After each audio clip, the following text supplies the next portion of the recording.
یعنی ایک بندہ اپنے باپ کو زکوٰۃ نہیں دے سکتا، دادا کو زکوٰۃ نہیں دے سکتا، پردادا کو زکوٰۃ نہیں دے سکتا۔ دوسری چیز، غیر مسلم کو زکوٰۃ نہیں دی جا سکتی۔ اہدنا الصراط المستقیم۔ الحمدللہ رب العالمین والصلاة والسلام علی رسولہ الکریم، اما بعد۔ ناظرین، زکوٰۃ سیریز میں آپ تمام کا استقبال ہے۔ آج کے محفل کا سوال ہے کہ شیخ وہ کون سے لوگ ہیں جنہیں زکوٰۃ نہیں دی جا سکتی، اس بارے میں بتائیں شیخ۔ بسم اللہ الرحمن الرحیم، الحمدللہ رب العالمین والصلاة والسلام علی رسولہ الکریم، اما بعد۔ محترم ناظرین، السلام علیکم ورحمۃ اللہ وبرکاتہ۔ دیکھیں، وہ لوگ جن کو زکوٰۃ نہیں دی جا سکتی، اس میں ایک ہے مالدار انسان۔ جو انسان خود صاحب نصاب ہے، جو خود زکوٰۃ دینے والا ہے، مالدار ہے، دولت مند ہے، اس کو زکوٰۃ نہیں دی جا سکتی، مگر اس کو ایک دوسرے نام سے زکوٰۃ جا سکتی ہے۔ جیسے ہم نے اس سے پہلے ہماری ویڈیو بنی تھی کہ 8 قسم کے لوگوں کو زکوٰۃ دی جا سکتی ہے۔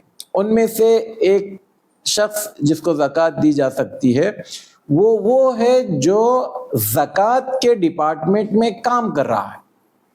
زکوٰۃ اصول کرنا، زکوٰۃ لوگوں میں تقسیم کرنا، زکوٰۃ کی انٹری کرنا، زکوٰۃ کے ایڈمنسٹری میں کام کرنا۔ اگر ایک بندہ مالدار ہے اور اس ڈپارٹمنٹ میں کام کر رہا ہے تو بحیثیت مالدار ہونے کے اس کو یہ زکوٰۃ دی جا سکتی ہے۔ جی۔ اسی طرح سے ایک مالدار آدمی ہے اور جہاد پر ہے، سرحدوں پر ہے، اسلامی حکومت میں مجاہد کا کام کر رہا ہے، جہاد پر ہے، تو اس کو بھی زکوٰۃ دی جا سکتی ہے۔ تیسرا آدمی جس کو زکوٰۃ دی جا سکتی ہے وہ ہے مسافر۔ بندہ حالت سفر میں ہے اور سب کچھ لوٹ لیا گیا، ہم نے وہاں پر بھی اس کی تفصیل بتائی تھی، تو باوجود مالدار ہونے کے وہاں پر اس کو زکوٰۃ دی جا سکتی ہے۔ اور اسی طرح سے ایک بندہ مالدار ہے لیکن کسی کی گارنٹی لیا تھا، ہم نے وہاں پر بھی صراحت کی تھی، تو یہاں پر مالدار ہونے کے باوجود بندہ 4 چیزوں میں اس کو زکوٰۃ میں سے اس کو دیا جا سکتا ہے، ورنہ عام آدمی کو بحیثیت ایک مالدار ہونے کی اس کو زکوٰۃ نہیں دی جا سکتی۔ دوسری چیز، غیر مسلم کو زکوٰۃ نہیں دی جا سکتی۔ زکوٰۃ کے لیے اصول یہ ہے، اللہ کے رسول صلی اللہ علیہ وسلم فرماتے ہیں تُؤْخَذُ مِنْ أَغْنِيَائِهِمْ وَتُرَدُّ إِلَىٰ فُقَرَائِهِمْ، مسلمانوں کے مالدار سے لی جائے گی اور مسلمانوں کے غریبوں میں بانٹ دی جائے گی۔ تو یہ غیر مسلم کو آپ زکوٰۃ نہیں دے سکتے۔ لیکن غیر مسلموں میں جو مؤلفت قلوب کا جو تذکرہ کیا گیا انہیں دی جا سکتی ہے۔ ہاں، وہ ایک الگ بات ہوگی۔ تالیف قلب کے طور پر جو دی جائے گی وہ ہمارے اس ویڈیو میں اس کی تفصیل موجود ہے۔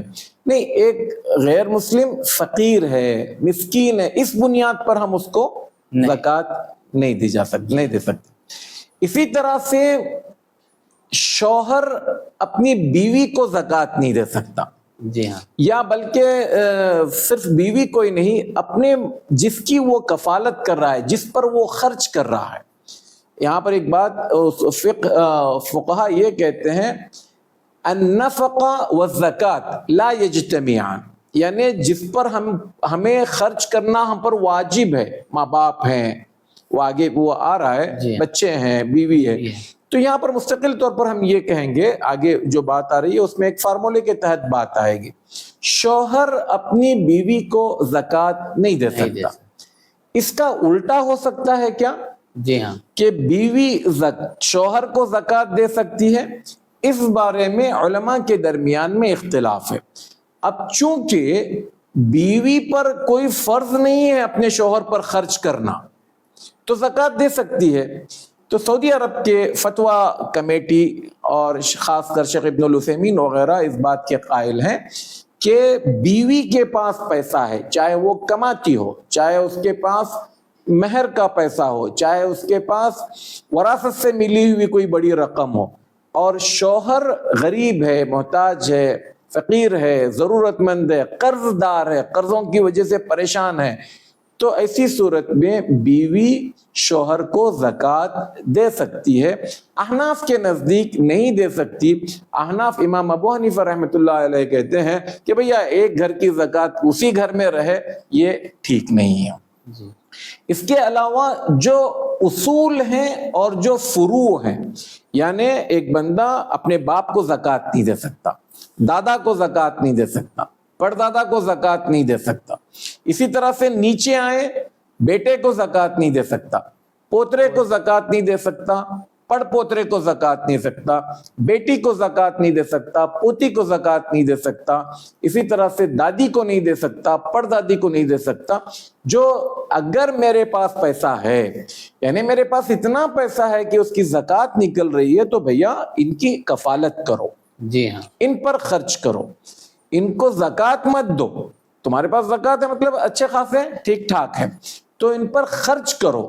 اور زکوٰۃ جب ہو رہی ہے یہاں پر, تو وہ زکوٰۃ ان سے ہٹ کر باہر کے لوگوں کو دو.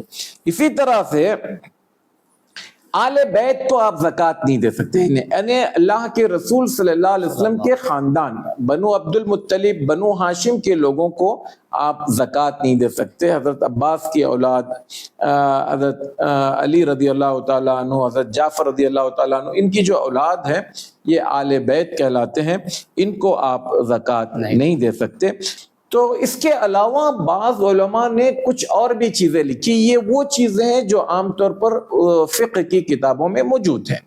اس کے علاوہ جو طاقتور مضبوط انسان ہے, کما کر کھا سکتا ہے, ٹھیک ہے آج کی تاریخ میں غریب ہے, مسکین ہے, لیکن بھئی غریب مسکین ہے, ایسا ایک انسان ہٹا کٹا ہے, کما سکتا ہے بیٹھ کر, میں غریب ہوں مسکین ہوں, تو نہیں, اس کو کمانے پر مجبور کیا جائے. ہاں سپورٹ میں آپ شروع میں کچھ دیں, جیسے اللہ کے رسول صلی اللہ علیہ وسلم نے بہت ساروں کو کہا یہ بات کہ جاؤ کما کر کھاؤ, تو اس میں یہ بھی ہے. اسی طرح سے بعض علماء, خاص کر علامہ ابن تیمیہ رحمۃ اللہ علیہ وغیرہ کہتے ہیں کہ جو فاسق فاجر بے نمازی ہیں ان کو بھی زکوٰۃ نہیں دی جانی چاہیے. مسلمان ہے, ہاں مسلمان ہے, لیکن دین سے کوئی تعلق ہی نہیں ہے, تو تاکہ وہ لوگ کم از کم, ارے بھائی دنیاوی اعتبار سے فقیر ہو یا کھانے پینے کو کچھ نہیں ہے, تو کم از کم دین کی طرف تو آؤ. یعنی یہ بھی خالی وہ بھی خالی, یہ تو کوئی بات نہیں ہوئی. تو ایسے لوگ جو مان لے فسق و فجور میں, اگر کوئی پیسہ ملتا ہے جا کر شراب پی رہا ہے, ایسا کوئی پیسہ ملتا ہے جا کر جوا کھیلتا ہے, ایسا کوئی پیسہ ملتا ہے جا کر ہوٹلوں میں کھا رہا ہے, پی رہا ہے, اور کمائی سے اس کو کوئی مطلب نہیں ہے, تو ایسے انسان کو بھی یہ چیزیں نہیں دی جانی چاہیے. تو یہ کل ایسے لوگ ہیں جن کو زکوٰۃ نہیں دی جا سکتی. تو اس کے علاوہ جو لوگ 8 قسم کے لوگ ہیں, یہ 8 قسم کے لوگوں میں سے ہونے کے باوجود بھی ان کو آپ زکوٰۃ نہیں دے سکتے. جی ہاں جی, یہاں پر جو زکوٰۃ نہیں دینے کی بات کر رہی ہے, اگر وہ 8 لوگوں میں یہ شامل ہوتے ہیں فقیر کی حیثیت سے, مسکین کی حیثیت سے, تب بھی ان کو آپ زکوٰۃ نہیں دیں گے, ان پر آپ خرچ کریں گے. یا جو لوگ بالکل ایسے ہیں جن کے لیے ہم کو زکوٰۃ کا دروازہ اسلام نے کھولا نہیں ہے, تو ان کو بھی ہم زکوٰۃ نہیں دیں گے. جزاکم اللہ خیر. ماشاءاللہ شیخ نے بہت ہی اچھے انداز میں مثالوں کے ذریعے سمجھایا, جزاکم اللہ خیر. اسی پر ہم اپنی گفتگو ختم کرتے ہیں, انشاءاللہ ملاقات ہوگی نیکسٹ ویڈیو میں. والسلام علیکم ورحمۃ اللہ وبرکاتہ. کہ صراط مستقیم کا جو چینل ہے ماشاءاللہ معتبر ہے. میں نے بھی اس کی کئی کلپ سنی, بہت دلائل دیتے ہیں, بہت تفصیل کے ساتھ مسئلے کی وضاحت کرتے ہیں, اس لیے مجھے یہ چینل پسند آیا. میں آپ سے بھی ریکمینڈ کروں گا, سفارش کروں گا کہ آپ بھی اس چینل سے فائدہ اٹھائیے. اللہ تعالیٰ آپ کو جزائے خیر دے.